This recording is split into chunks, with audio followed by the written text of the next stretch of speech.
No matter what you do, your client can't feel or connect with their lats. You've tried a bunch of different things. Squeeze your lats, contract the muscle, really hold it tight to your side.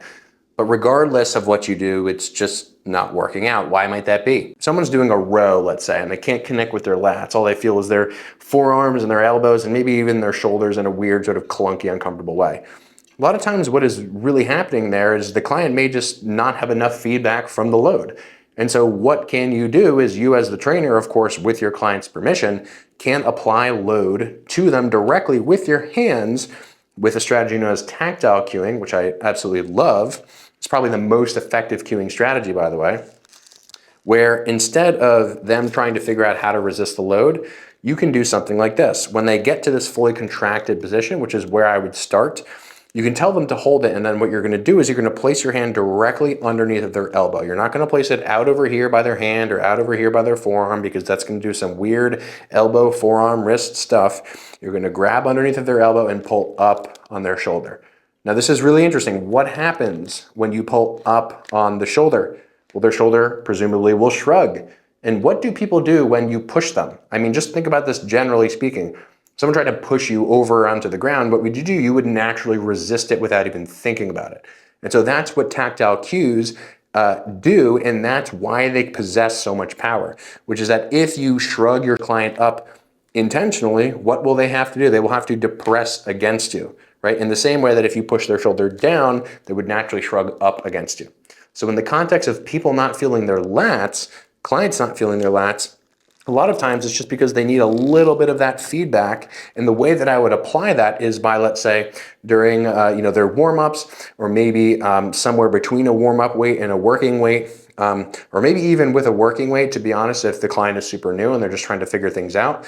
What you can do is you can have them pause in fully contracted positions like this and pull and do that sort of pulling up thing.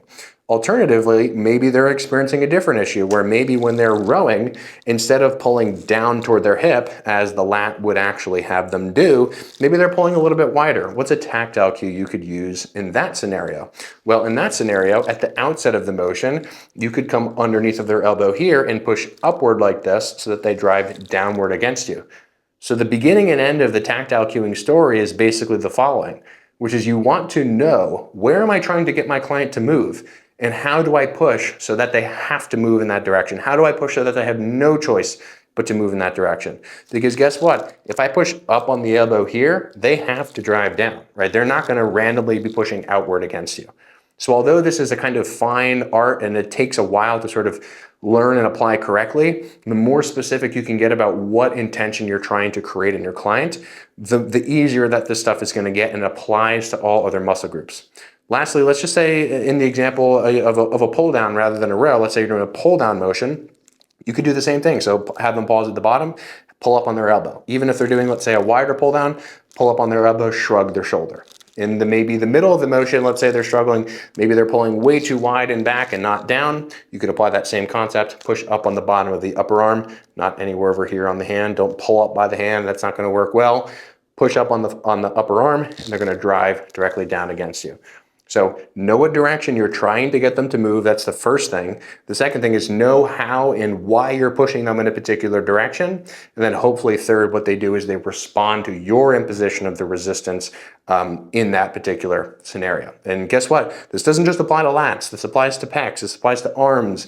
This can even apply in some contexts with the legs, leg extensions, curls, leg presses, those kinds of things as well. There was a whole world of tactile cues, all of which is super principle based. And in fact, I just uploaded a bunch of new modules to my personal trainer online course with a whole section dedicated to this concept of tactile cueing. So if you're interested in that and you want to learn from me directly with all these super advanced coaching concepts that will guarantee your client success, check the link in the description below.